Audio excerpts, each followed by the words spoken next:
رسميا الرجاء الرياضي يتعاقد مع مدرب ألماني جوزيف زيمباور صاحب 53 سنة. المدرب اللي بدا في الدرجات السفلى في ألمانيا ابتداء من 2005 قبل ما يقود الفريق الرديف لنادي هامبورغ ثم الفريق الأول للنادي من 2012 حتى 2015.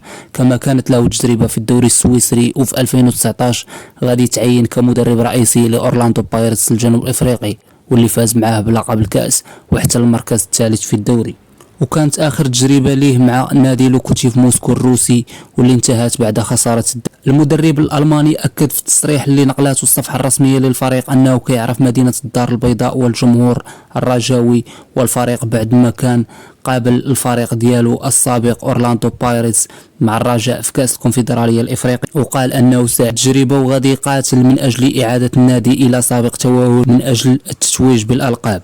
وبعد ما درت بحث خاص على هذا المدرب والطريقة ديال النهج التكتيكي ديالو تبين لي أنه كيلعب بنهج تكتيكي متقدم، أي كيضغط على الخصم، بالإضافة إلى أنه كيعتمد على اللعب العرضي والتمريرات القصيرة، وهذه من النقط الإيجابية للمدرب باعتبار أن الرجاء يعتمد على نفس الأسلوب.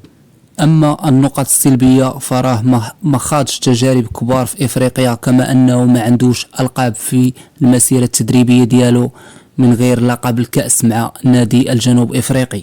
أما بالنسبة للأرقام ديالو فراه فاز ب 205 الماتشات وتعادل في 97 وحصد الهزيمة في 126 مرة. واختار مكتب الرجاء عبد المجيد الجيلاني العميد السابق للفريق مساعدا للمدرب الألماني اللي عوض رحيل التونسي منذر الكبير. وفي موضوع آخر يخص النادي الأخضر فقد استطاع المكتب الحالي إقناع اللاعب الغيني أحمد كامارا الذي استطاع إظهار إمكانيات كبيرة في المباريات الأخيرة بالتوقيع على عقد جديد يربطه بالنادي إلى غاية سنة 2026. وأكد اللاعب كامارا أنه سعيد وممتن لتجديد العقد ديالو، وشكر الرئيس والطاقم والجمهور، وقال أنه كيتمنى يحقق إنجازات مع النادي وإسعاد الجماهير. آخر أخبار النادي فقد تعرف الفريق على الطرف الرابع من مجموعته اللي هو نادي الكويت الكويتي ضمن مجريات كأس العرب للأندية نسخة الملك سلمان، وغادي يكون مع الرجاء كل من شباب بلوزداد الجزائري ونادي الوحدة الإماراتي، إضافة إلى نادي الكويت الكويتي. المسابقة اللي غادي تدور